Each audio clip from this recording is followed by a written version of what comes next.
கர்த்தருடைய பரிசுத்த நாமத்துக்கு ஸ்தோத்திரமும் துதியும் கனமும் மகிமையும் எப்போதும் உண்டாகட்டும்.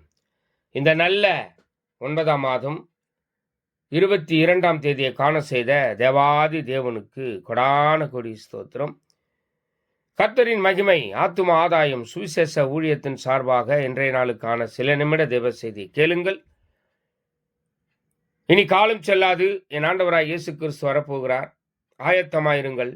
அநேகரை ஆயத்தப்படுத்தி ஆண்டவர் பக்கமாய் திருப்புங்கள். பக்கத்துணையாய் கர்த்தர் எப்போதும் பக்கத்திலேயே இருந்து எல்லா காரியத்தையும் நல்ல விஷயத்தை உங்களுக்கு நினைவூட்டி காரியத்தை வாய்க்க பண்ணுவார். ஆமென். விசேஷமாக சங்கீதம் 5ஆம் சங்கீதம் 7ஆம் வசனத்தில் எழுதியிருக்கிறது, நானோ உமது மிகுந்த கிருபையினாலே உமது ஆலயத்துக்குள் பிரவேசித்து உமது சன்னதிக்கு நேரே பயபக்தியுடன் பணிந்து கொள்வேன் என்று சொல்லி. பிரியமான தேவச்சனமே, ஒரு சிலருக்கு பயம் இருந்தால் பக்தி இருக்காது, பக்தி இருந்தால் பயம் இருக்காது.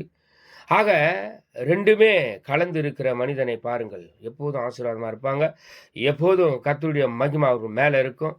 ஆக எனக்கு அருமையான தேவச்சனமே, பயபக்தியுடன் இந்த ஞாயிற்றுக்கிழமை பணிந்து கொள்வோம்.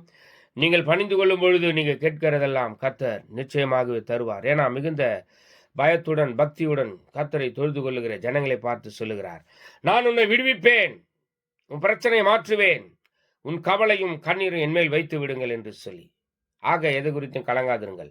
God bless you.